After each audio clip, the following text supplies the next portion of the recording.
وما أمروا إلا ليعبدوا الله مخلصين له الدين. Bismillah, bagaimana kiat-kiat untuk menguatkan hafalan? Banyak hal terkait dengan kiat menguatkan hafalan ini. Pertama tentunya kita menghafal itu untuk menjaga agama Allah Subhanahu wa taala menjadi sebab hal tersebut. Maka tentunya kiat yang paling pokok adalah ikhlas di dalam menghafal. Memang kita menghafal, kita ingin menjadi sebab untuk terjaganya agama Allah Subhanahu wa taala di dada-dada kita kaum muslimin. Itu pertama, harus ikhlas. Kemudian yang kedua, tinggalkan maksiat. Tinggalkan maksiat. Karena ilmu itu cahaya. Dan cahaya Allah itu tidak akan diberikan kepada ahli maksiat. Sebagaimana wasiat Waqi' kepada Imam Asy-Syafi'i rahimallahu taala, bahwa beliau katakan al-ilmu nur wa nurullahi la yu'ti li'asi. Ilmu itu adalah cahaya, dan cahaya Allah itu tidak akan diberikan kepada orang yang bermaksiat. Itu yang kedua, kita jaga diri kita dari maksiat supaya ilmu itu kalau kita hafal ya kuat, tidak hilang. Tidak hilang. Itu yang kedua. Kemudian yang ketiga, tentunya kita tempuh sebab-sebab yang membuat ilmu itu tertancap dalam diri kita. Di antara yang disebutkan adalah kita amalkan.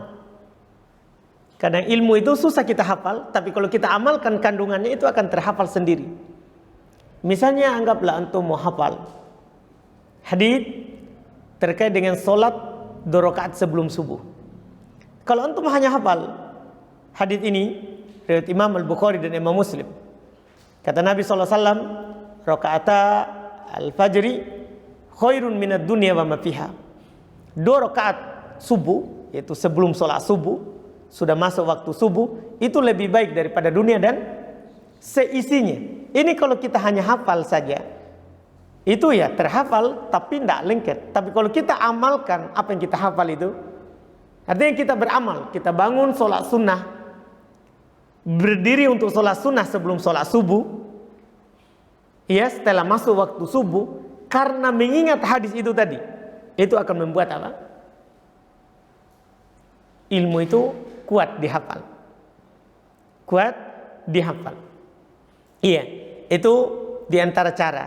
Kemudian diantara juga yang disebutkan oleh para ulama, di samping mengamalkannya adalah kathratu at-takror, banyak mengulangnya. Ilmu itu akan kuat kita hafal kalau kita banyak mengulangnya.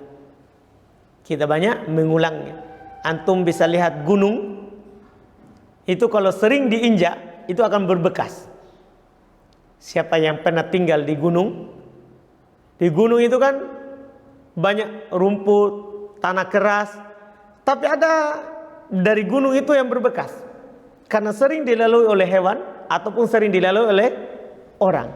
Kenapa bisa berbekas ini? Karena seringnya diinjak. Karena seringnya diinjak. Maka demikianlah ilmu juga. Dia akan kuat di ingatan kita, di hafalan kita, kalau kita sering mengulangnya. Kalau kita sering mengulangnya. Ini diantara yang disebutkan oleh para ulama kita, kiat dan sebab ilmu itu terhafalkan. Ilmu itu terhafalkan dan kuat di dalam zihin, di dalam hati kita. Wallahualam. Jangan lupa subscribe, like, dan share.